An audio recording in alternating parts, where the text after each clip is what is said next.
Assalamualaikum warahmatullahi wabarakatuh. Waalaikumsalam warahmatullahi wabarakatuh. Alhamdulillah teman-teman, kita sudah memasuki segmen Limpodcast. Limpodcast, oke. Dan pada kesempatan kali ini kita sudah mendatangkan tamu yang senantiasa seminggu sekali sore hari beliau datang ke Lim Production sebagai kori dari pengajian online. Alhamdulillah. Selama 1 tahun kemarin. Siapa lagi kalau bukan beliau? Muhammad Agus Hasan Al-Wafa. Ya. Assalamualaikum, Ca. Oke.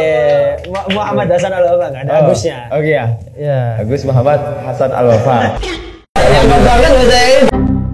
Masya Allah. Lu biasanya pakai kamera HP loh. Iya, kamera HP. Jadi kegantengan saya tidak bisa masuk secara maksimal sebenarnya. Tapi sekarang udah maksimal berarti. Wah, alhamdulillah. Alhamdulillah ya. Masya Allah. Terima kasih, Ca, sudah mau datang di studio kami. Alhamdulillah.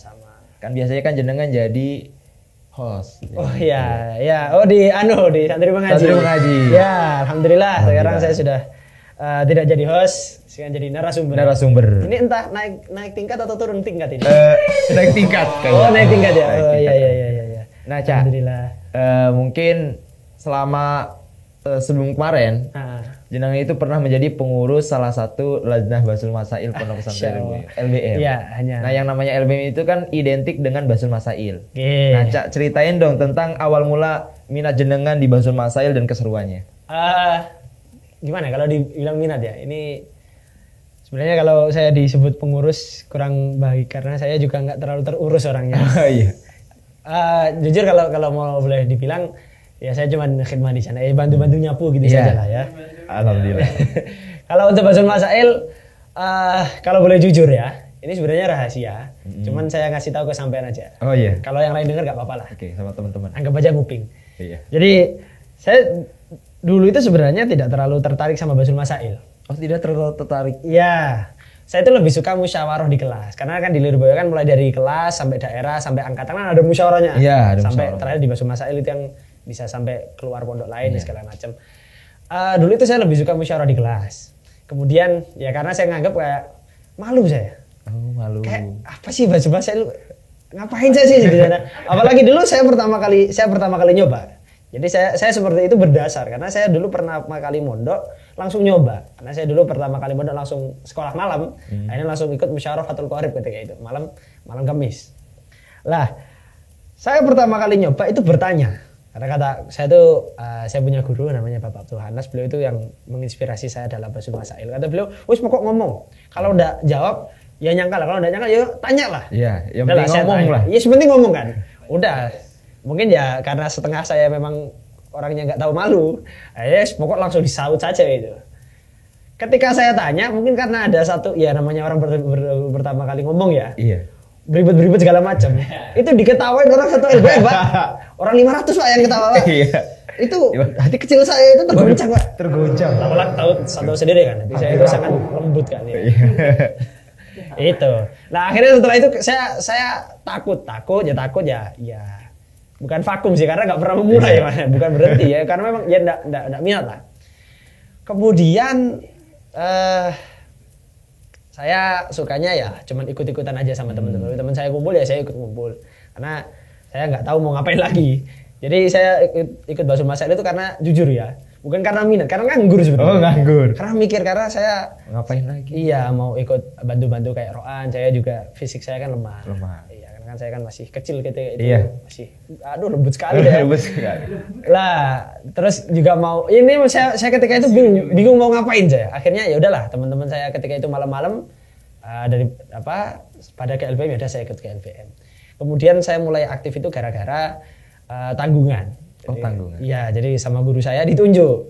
Jadi pengurus Basul Masail kelas atau PBM. Oh iya. Jadi yang kelasnya kelas. Ya gimana ya mau nolak ya udah enak. Ya sebenarnya mau ngengkel tapi ya sama guru kan. Iya. Ya sudahlah ini terpaksa kan sama guru. Yes, adab ya supaya ilmu barokah juga kan. Yes.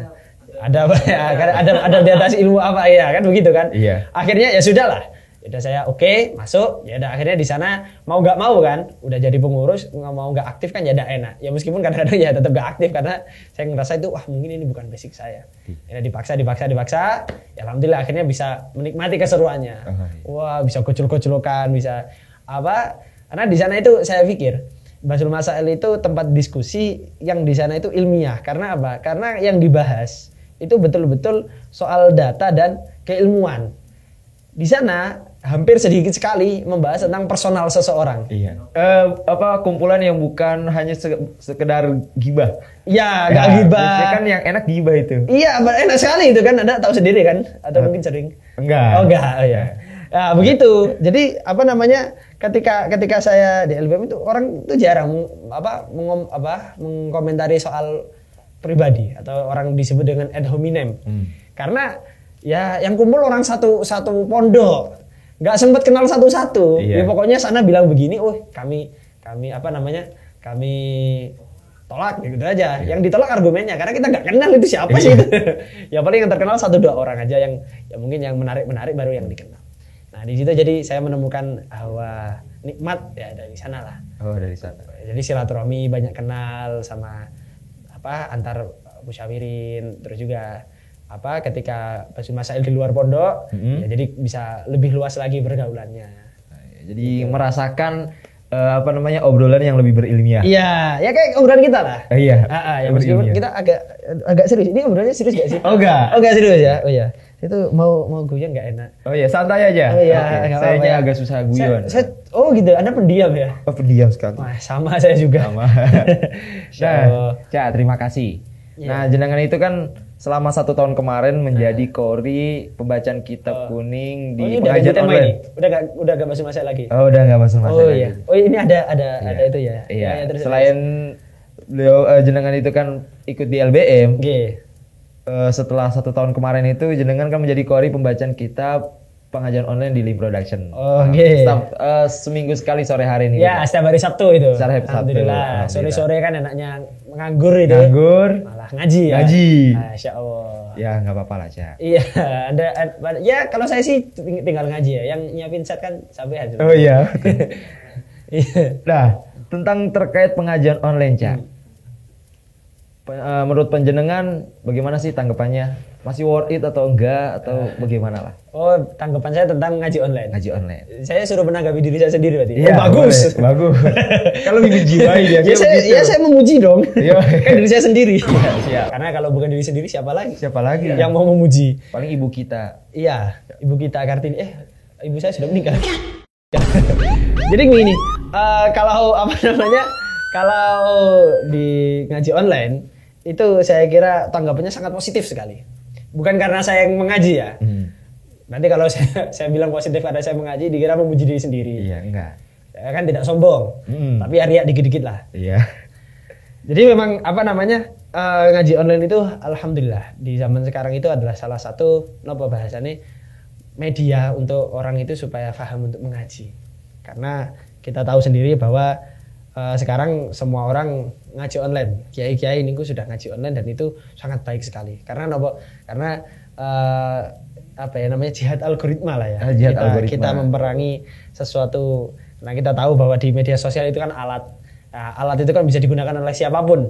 Ya kita tahu sendiri bahwa di FYP itu banyak sesuatu yang tidak baik. Ya.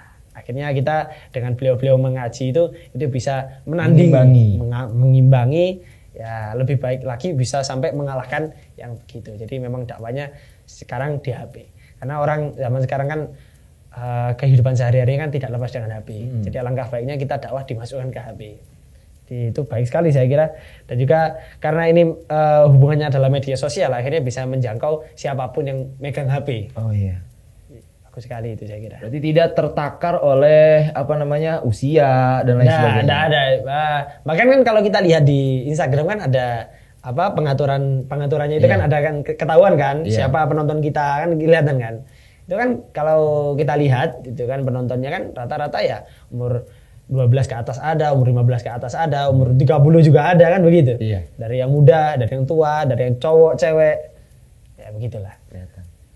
Nah, itu tentang selain ngaji online berarti kan ada hikmah yang bagus lah. Berarti ada profit yang bisa ditimbulkan dari pengajian online. Wah, ini profit apa ini? Profit Oh ya, hikmahnya ya, manfaatnya yang bisa diambil. Jadi bisa menjangkau lebih banyak orang. Jadi memang Ya meskipun kalau dikatakan ngaji online itu tidak ideal loh, atau ngaji online itu bikin orang menggampangkan keilmuan dan segala macamnya.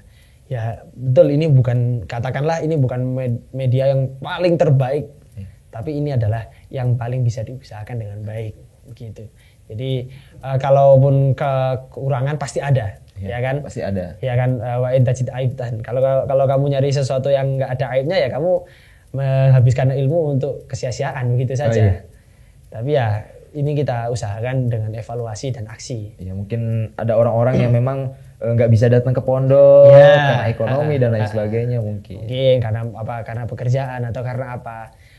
Saya melihat ada beberapa orang yang nge-DM saya. Jadi mereka ketika ya istirahat pulang dari kantor, ya ngelihat ngaji online ketika sore hari. Kita tahu bahwa sekarang ngaji online itu jam-jamnya pun ada banyak. Pagi juga ada, subuh kiai ngaji subuh juga ada, ngaji siang juga ada, ngaji sore juga ada, ngaji malam juga ada. Jadi dengan masifnya seperti ini, saya menyambut baik. Ya meskipun di dalamnya masih ada beberapa yang perlu dikoreksi. Seperti misalkan masalah comot-comot mencomot itulah. Iya, betul. Itu agak berbahaya juga kan itu. Karena ya ngaji yang paling baik adalah ngaji yang utuh kan. Karena kalau kata para kiai kan ngaji itu biasanya ada kama sabako, terus kama takodama, atau kama sayati. Jadi ngaji itu kadang di satu bab itu ada keterangan lanjutannya di bab setelahnya, atau mungkin keterangan itu sudah diterangkan di bab sebelumnya. Jadi lebih baik kan ngaji itu kan utuh. Cuman kan tidak semua orang yang punya kesempatan seperti itu. Iya. Itu butuh effort juga kan.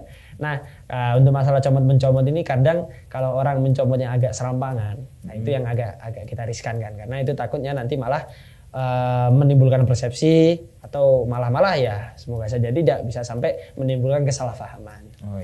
Framing terus di cut itu bahaya sekali kan begitu. Padahal itu keterangan belum selesai, belum tuntas, belum sampai kesimpulan gitu. Baru A B C, baru sebenarnya kesimpulannya di akhir. Atau malah kebalik. Sebenarnya kesimpulan awal itu tuh di awal, di A. Terus yang B C ini cuman penjabaran saja. Kalau di-cut, orang itu bingung, ini kok tiba-tiba membahas begini. Apa sih ini kok tiba-tiba beliau membahas begini, itu apa sih awalnya? Akhirnya menimbulkan kesalahpahaman bagi orang yang mendengarkannya. Benar. Akhirnya bikin salah paham, bikin fitnah segala macam. Cuman itu apa? Resiko terburuk begitulah ya. Resiko terburuk. Apakah ada? Ya, niku mau alam. Cuman kalau kita pandang secara resiko terburuk begitu. Tapi yang penting kita sudah melakukan yang terbaik. Ya, melakukan yang terbaik. Kan banyak sekali kan, bahkan di media-media pondok pesantren kan sudah ngajinya kiainya sudah dipotong-potong sendiri. Jadi yang motong langsung pondoknya saja. Jadi langsung santri-santri saja yang ikut ngaji dan lebih dipercaya lah ya, lebih dan tahu mana batasan-batasannya karena full ikutan ngaji. Karena full ikutan ngaji. Jadi ini yang pantas deh. Nah, dan juga kan kalau sudah diupload dari media pondok langsung bisa diawasi oleh kiai dan keluarga kiai. Jadi yang diupload itu lebih bisa ditinjau dan juga bisa dikoreksi. Begitu. Jadi Insya Allah nih. Saya sangat mendukung Lim loh. Ini sudah kelihatan. Wah, kaosnya. Cahlimnyel. Cahlimnyel. Padahal saya baru masuk Lim tahun ini. Tapi kan tahun kemarin ngaji juga. Iya, ngaji juga. Alhamdulillah. Jadi Lim itu sangat hebat sekali. Saya mendukung Lim. Saya juga mendukung. Dipotong ya. Wah, ya bagus sekali. Nah, kita jadikan speaker. Iya.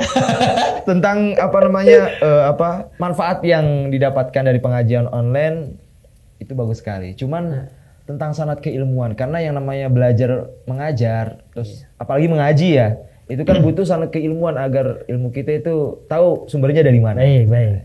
Jadi begini, menariknya itu tadi ya, bahwa kita kan kalau ngaji di pondok kan mulai awal sampai akhir dan bertemu dengan guru pasti. Nah, itu juga salah satu kekurangan dari ngaji online.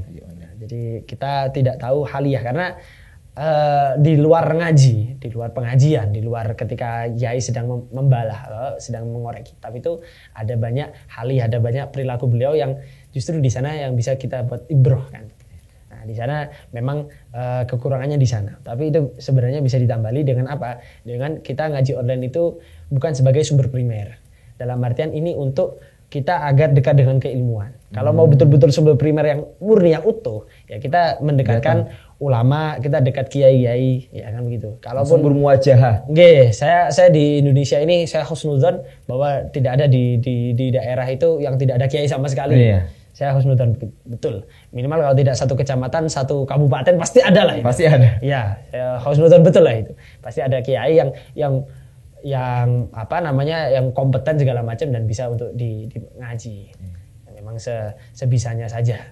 Nah, kalau untuk sanad begini, ya kita lebih baik sanad ngambil langsung kepada para kiai-kiai yang bisa kita temui. Jadi, nah, dan juga untuk ngaji online, itu kan kita ngaji online-nya juga harus pilih-pilih, juga harus teliti juga. Iya. Nah, dan insya Allah ketika kita ngaji kepada kiai-kiai yang disiarkan secara online, ya kita percaya betul bahwa kiai-kiai ini punya sanad yang menyambung kepada guru-gurunya. Oh, iya. Nah, begitu. Kalau untuk kitanya bagaimana? Lah kita ini kan menggunakan handphone. Iya, pakai handphone itu. Dengan handphone. Kan nggak ketemu langsung. Ingatan, saya itu pernah mendengarkan seorang habib dari Yaman mengatakan bahwa segala macam atau segala wasilah yang digunakan untuk seseorang mendekatkan diri kepada gurunya itu adalah sebuah kebaikan. Jadi kalau HP ini Anda jadikan wasilah untuk mendekatkan diri dengan keilmuan, mendekatkan diri dengan guru, ya insya Allah HP ini memiliki dengan Anda mengaji, dengan Anda berzikir, minimal Anda tidak maksiat begitu saja. Masih ada ta'aluk. Iya, masih ada ta'aluk dengan keilmuan, itu insya Allah jadinya akan baik. Nah, kalau misalkan ta'aluknya sama yang kurang baik, berarti timbulnya nggak baik. Timbulnya juga nggak baik juga kan begitu. Jadi kan apa yang sering kita lihat itu kadang juga masuk ke dalam pikiran, masuk ke dalam hati, akhirnya jadi perilaku segala macamnya begitulah.